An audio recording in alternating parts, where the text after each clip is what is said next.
O áudio que vocês vão ouvir agora é parte do podcast Xadrez Herbal. Caso vocês queiram ouvir mais sobre esse assunto e outros temas de política internacional, é só ir em xadrezherbal.com. Bueno, passemos agora para o cheque, no qual eu e o Felipe daremos uma volta pelo velho continente. França e Alemanha dizem que a Ucrânia pode usar as armas desses países para atacar dentro da Rússia. Então, meu caro Matias, essa é parte do que é uma das principais notícias dessa semana.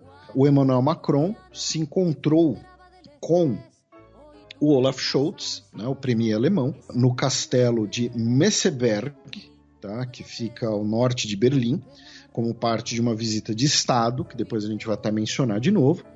E juntos, tá, eles disseram que a Rússia está agredindo a Ucrânia, está lançando mísseis na infraestrutura energética ucraniana, está atingindo civis ucranianos, então que os armamentos desses países podem ser usados para atacar, para contra-atacar, melhor dizendo, as bases da onde a Rússia ataca a Ucrânia.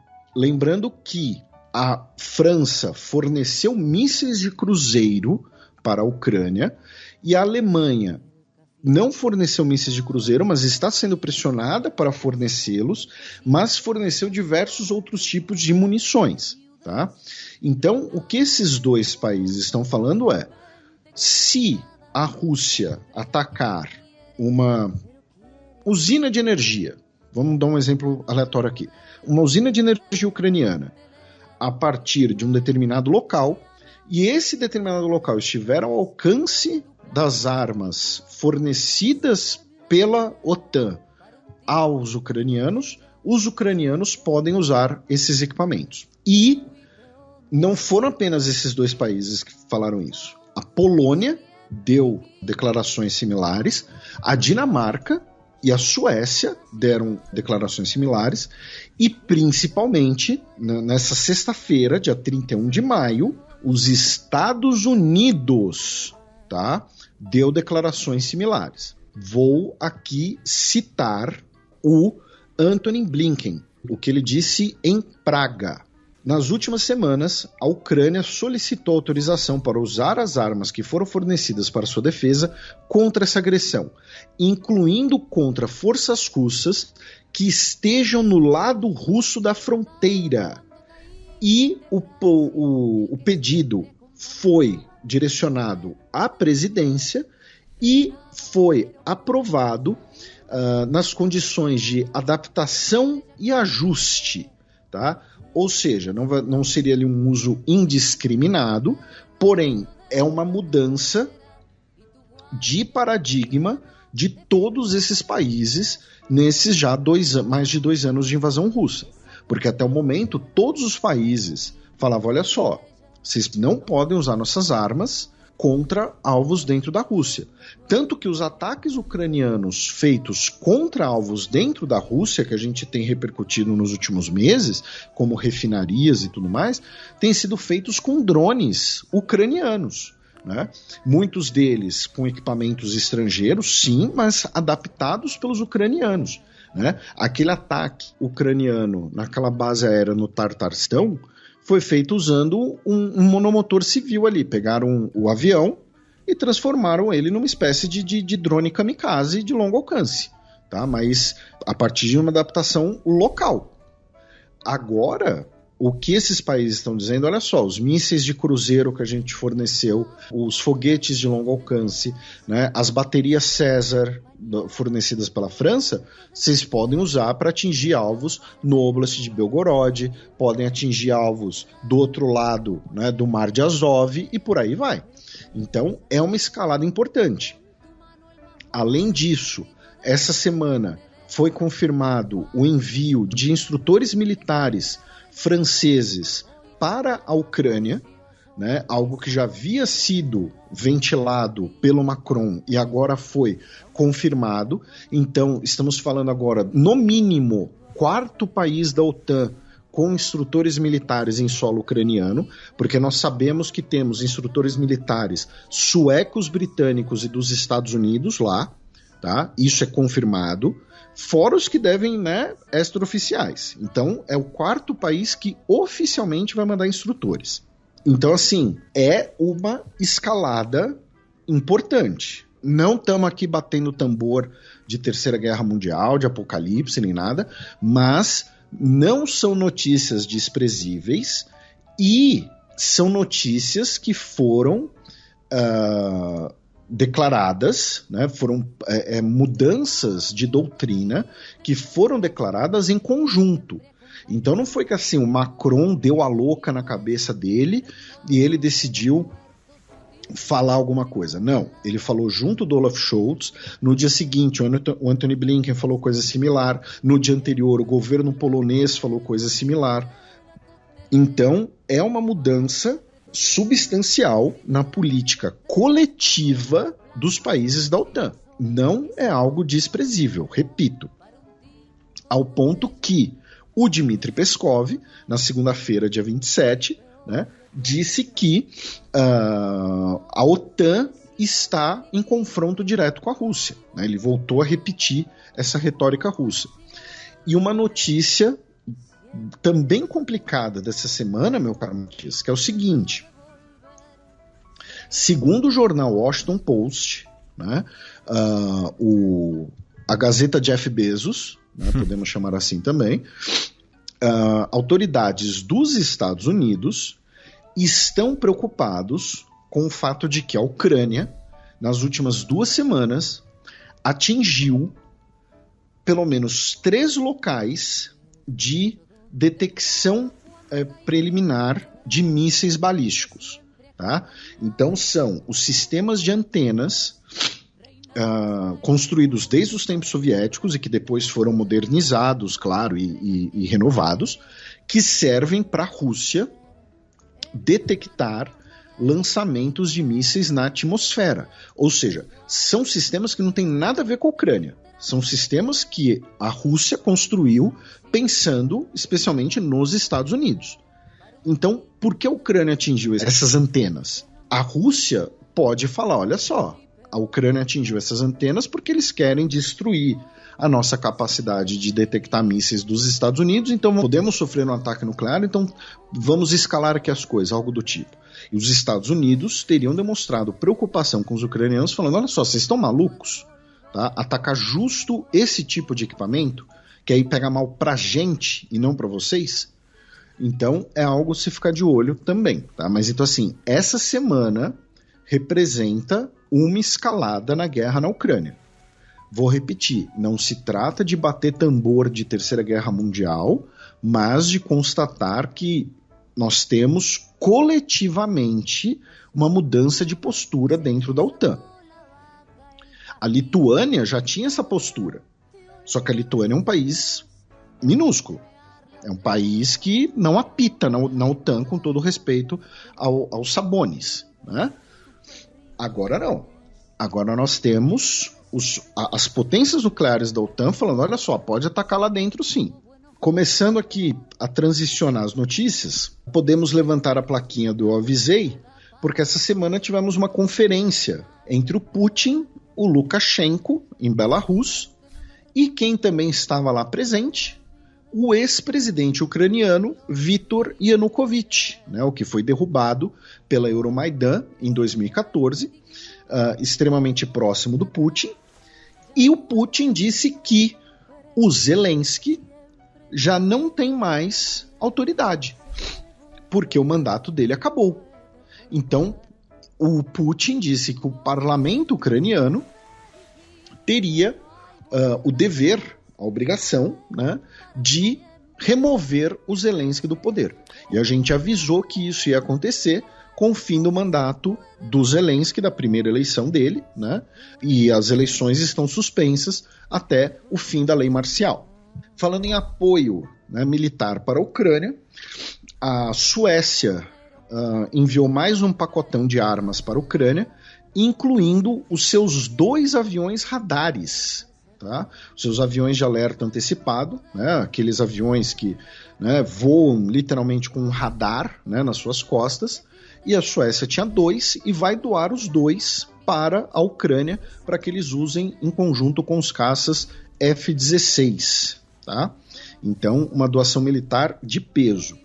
A Espanha anunciou 1 bilhão de euros em ajuda militar para a Ucrânia. Tá? O Zelensky foi até a Espanha, foi recebido no Palácio Moncloa, em Madrid, e foi anunciado, como eu disse, 1 bilhão de euros, especialmente em munições. Tá? Então, mais ajuda militar. Falando do fronte propriamente dito, né, tivemos cerca de 25 pessoas feridas em Kharkov, ou Kharkiv, né, que tem sido o cenário da ofensiva russa nesse momento. E, finalmente, a última notícia falando da guerra, a União Europeia liberou que os dividendos dos bens russos congelados sejam utilizados para financiar o esforço de guerra ucraniano. Então, veja, a União Europeia congelou cerca de 210 bilhões de euros da Rússia, não é de empresas russas, é do Estado russo, tá? Em bancos e instituições europeias. Então, os dividendos desse dinheiro congelado, ou seja, os juros, né, especialmente, serão direcionados para a Ucrânia. O dinheiro em si vai ficar lá congelado. Tá? O dinheiro russo não vai ser direcionado para a Ucrânia, vão ser os juros desse dinheiro. E aí agora a gente começa, né, a transicionar para as notícias dos países propriamente ditos, e vamos passar por 2 notícias russas, né, mas que não têm conexão com a guerra. A primeira delas é que as autoridades russas anunciaram a prisão de mais 23 pessoas por suas ligações com o ataque terrorista à sala de espetáculo Crocus, que deixou mais de 140 pessoas mortas. Tá? Elas seriam ligadas ao Daesh, ao auto-intitulado Estado Islâmico, né? E não foram divulgadas as nacionalidades dessas pessoas. E a outra notícia envolvendo a Rússia é que o Putin fez uma visita ao Uzbequistão nessa semana e foi anunciado um projeto para que a Rosatom, né, a estatal atômica russa, construa uma usina nuclear no Uzbequistão. Será a primeira usina nuclear na Ásia Central pós-soviética. Tá? Então é uma notícia importante, e a gente já mencionou aqui como a energia nuclear ela tem sido parte importante das investidas russas na diplomacia, nas suas relações exteriores, porque muitos países são relutantes, né, em compartilhar sua energia nuclear.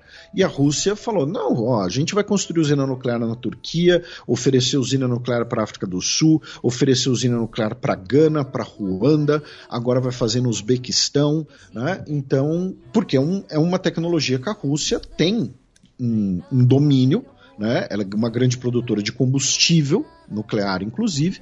Então, é uma área que a Rússia consegue ter uma presença bastante grande e, repito, outros países são um pouco mais reticentes no fornecimento desse tipo de tecnologia.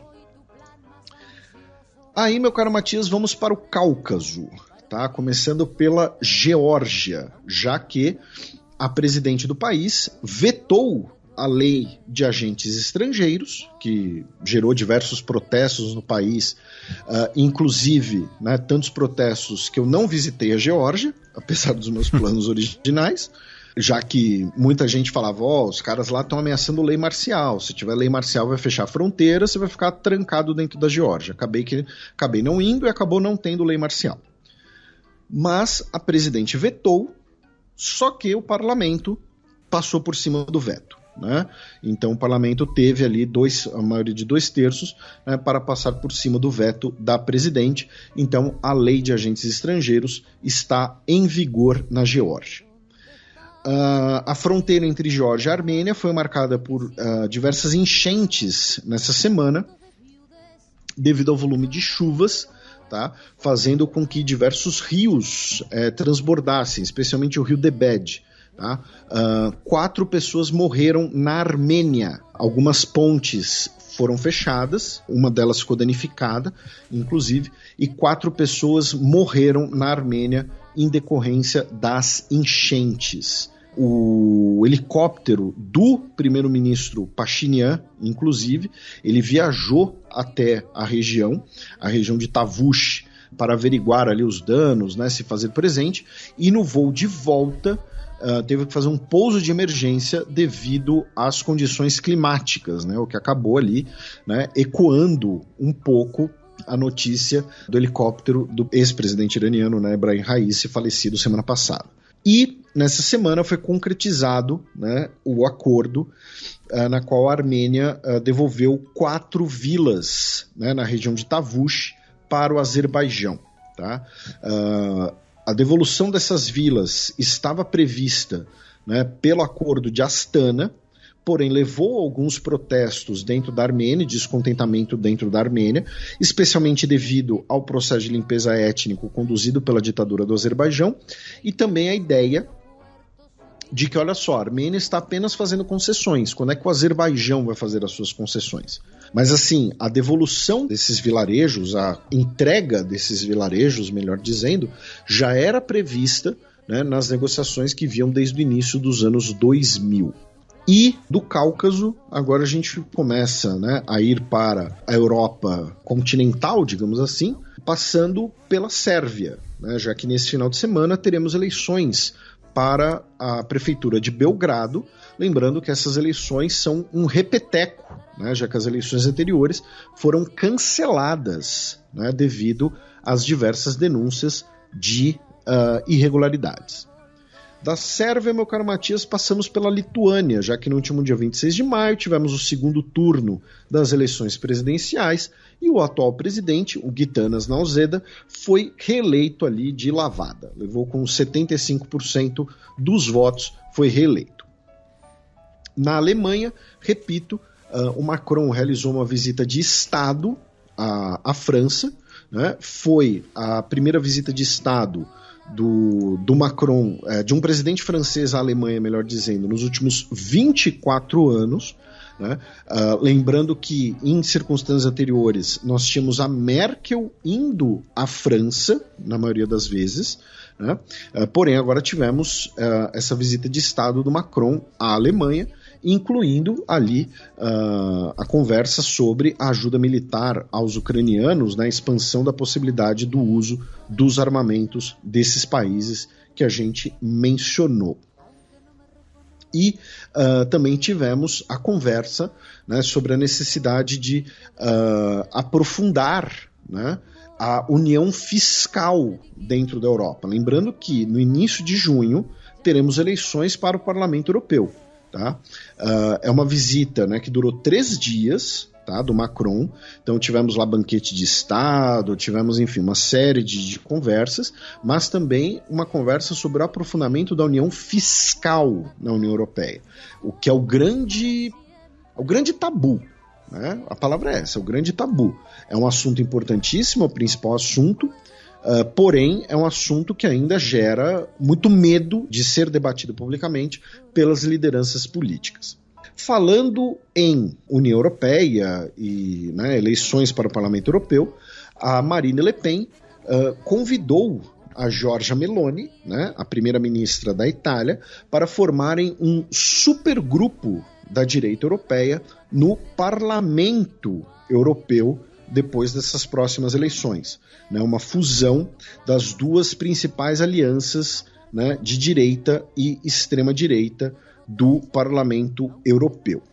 E nesse contexto, né, em uma entrevista ao programa Onda Cero, na Espanha, o líder, né, do Partido Popular, o Alberto Núñez Feijóo, disse que o PP não deve pactar com a extrema-direita na Europa, né, rechaçando, né, justamente a figura da Giorgia Meloni, né, o que é, de certa maneira, contraditória, né? Porque o PP ele governa em conjunto com o Vox 5 comunidades autônomas na Espanha.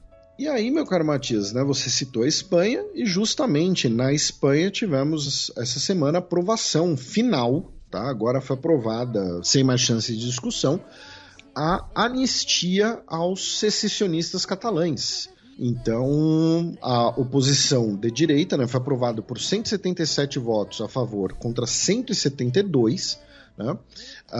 Mas a parte da oposição da direita, incluindo aí o PP que você citou e o Vox que você também citou, prometem judicializar, né, a questão e levar para o judiciário. E aí, meu caro Matias, a gente vai fechar o nosso giro, né, com notícias do Reino Unido. Com, assim, uma decisão, né, um anúncio do primeiro-ministro britânico Rishi Sunak, que é aquela coisa, parabéns pela coragem, porque noção não teve. Já perdeu faz tempo. Ele anunciou o seu plano eleitoral, visa claramente seduzir o eleitorado mais velho, tá? O eleitorado adulto, mais idoso, né? Porque pretende abater os impostos dos aposentados, abater impostos de pensionistas, também busca aumentar a contribuição dos mais jovens para balancear isso, né? No que seria ali, entre aspas, o INSS britânico, digamos assim, e também anunciou o Serviço Nacional para os Jovens, né? Que é muito parecido com o que o Macron quis introduzir na França recentemente, né? Que todo jovem de 18 anos de idade teria que cumprir 1 ano de serviço nacional. Esse poderia ser um serviço militar ou então um serviço cívico. Não quero servir nas Forças Armadas. Ok, então você vai servir ali como um funcionário voluntário em alguma atividade socioeconômica, especialmente. Então, muitas vezes se fala, por exemplo, em trabalho em caridades, ou trabalho voluntário para polícias, né? Então, assim, você vai lá e vai ficar preenchendo planilha para liberar o policial que faz isso para o serviço na rua, por exemplo, né? E isso faz parte da discussão no Reino Unido, né, que foi introduzida pelo Ben Wallace, né, o ex-secretário de Defesa, do Reino Unido eventualmente retomar a conscrição, o serviço militar obrigatório, devido às tensões com a Rússia, né? O Reino Unido aboliu o serviço militar obrigatório em 1960, tá? Já faz aí mais de 60 anos. Então, o Rishi Sunak disse que se ele for eleito, né, ele vai introduzir esse plano, né, que aí isso vai inclusive, né, ajudar na economia britânica e tudo mais. O que vai acontecer? O jovem britânico vai correndo votar em quem estiver na oposição, né? É verdade. Qualquer pessoa que estiver contra, eles vão votar para evitar esse plano, muito provavelmente, né? Então, assim, é uma espécie assim, de suicídio político completo, né? Inclusive, eu digitei, né, estava estudando sobre isso, e via Google eu achei uma enquete no YouGov do ano passado, quando o Ben Wallace originalmente falou disso, né, de eventualmente reintroduzir a conscrição, e 64% dos cidadãos se opunham, tá? Lembrando que, assim, o serviço militar obrigatório que existe no Brasil na prática, né, na teoria, melhor dizendo, mas na prática não existe, né?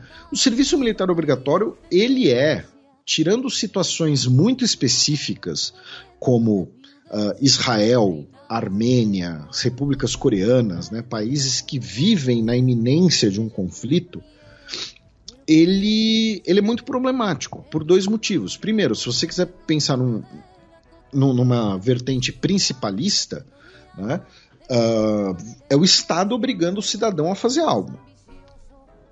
E segundo, se você quiser pensar numa vertente utilitarista, o serviço militar obrigatório hoje, em 2024, ele já não é suficiente para formar um militar, um combatente de qualidade.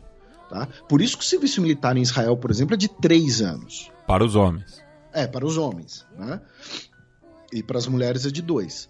Porque até você formar um combatente, né, apto para o campo de batalha do século XXI, se o serviço militar for de 1 ano, você forma esse cara e pronto, você já perde ele. Ou seja, você só tem os gastos de formação, você não aproveita ele depois. Né? Então, assim, o serviço militar obrigatório, especialmente como ele existe no Brasil, né, eu tenho certeza que muitos dos nossos ouvintes prestaram o serviço militar obrigatório. Né? 90% do tempo que você vai fazer é faxina de quartel. Tá? Você vai fazer ali um treinamento básico. E ouvir esporro de oficial. E é isso, e você vai ficar fazendo faxina de quartel. Se você já tiver CNH, você vai dirigir para alguém. Né? Se você for bom em esportes, você vai representar a sua arma em competições esportivas. Pois é, por aí vai. Então, assim, o serviço militar obrigatório, ele é obsoleto em vários pontos. Né? Tirando esses estados que vivem uma ameaça existencial, ele não é condizente com o século XXI, sabe? Então, assim, mesmo os países da OTAN que têm serviço militar obrigatório, eles normalmente são para formar uma espécie ali de milícia, não para botar o cara no serviço ativo. Né? Mesmo a Suécia, né, que é um país que historicamente tem o serviço militar obrigatório, ele é de mais de 1 ano, justamente. Né? Porque é isso, até você treinar o cara e depois... Eu estava até conferindo aqui, reciclagem. O da Coreia do Sul é de 18 a 21 meses. Então, porque até você formar esse cara para uma qualidade do século XXI, porque a origem do serviço militar obrigatório, né, o patrão do serviço militar obrigatório no Brasil é Olavo Bilac.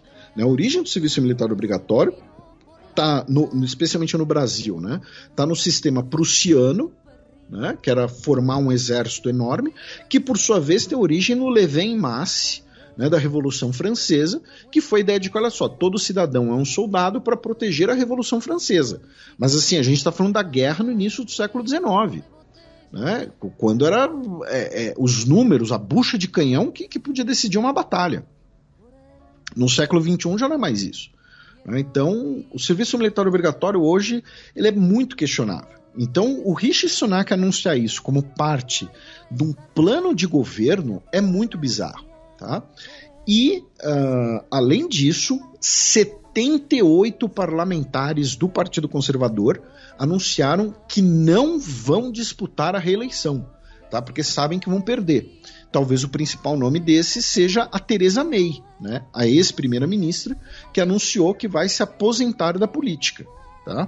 Se aposentar da política partidária, melhor dizendo. Né? Ela provavelmente vai continuar ali como, né, uma figura dentro do Partido Conservador e tudo mais, né? Ela tem 67 anos de idade, ou seja, ainda tem lenha para queimar no serviço público, se ela quisesse, mas ela já anunciou que não vai mais disputar a eleição, até porque ela sabe que provavelmente perderia, né? Já que as pesquisas indicam que o Partido Conservador vai tomar um pau. Né? Então, mais de 70 parlamentares do Partido Conservador anunciaram que não vão disputar as eleições. E depois dessas notícias do Partido Conservador, vamos falar de 2 do Partido Trabalhista.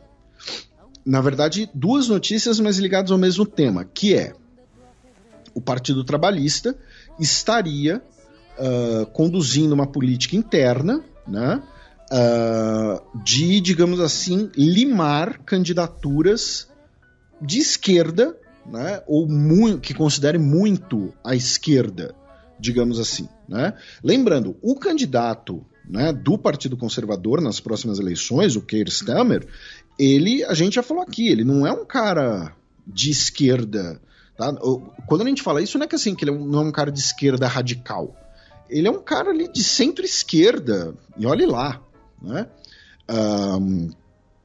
Então, como parte, né, desse debate interno do Partido Trabalhista, nós tivemos 2 notícias. Primeira é que o Jeremy Corbyn, o ex-líder do partido que foi candidato a primeiro-ministro, foi expulso do Partido Trabalhista, tá?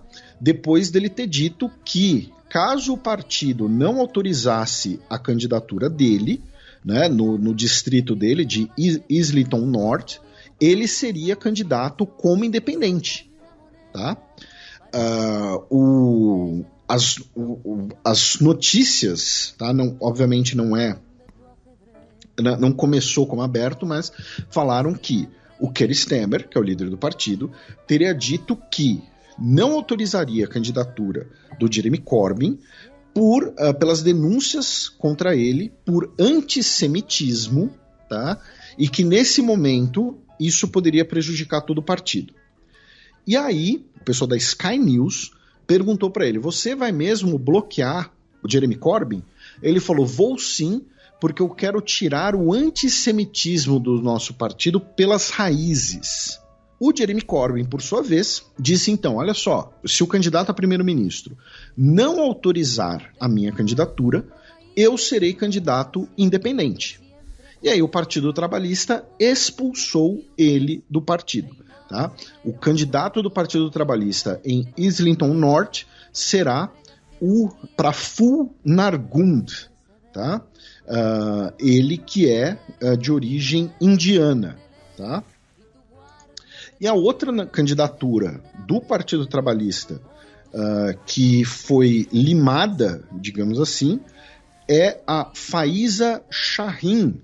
Segundo a BBC, a executiva do Comitê Nacional do Partido disse que os conteúdos de redes sociais dela, 14 posts dela em redes sociais, diminuíam o antissemitismo e forçavam os limites da liberdade de expressão no contexto do conflito entre Israel e Palestina.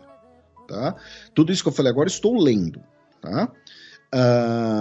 E então a candidatura dela foi limada, tá? O que gerou um protesto do que seria ali o Comitê Muçulmano do Partido Trabalhista. Tá? Então nós temos agora também um processo interno do Partido Trabalhista bastante problemático de definição dessas candidaturas. E vamos ver como é que vai ser.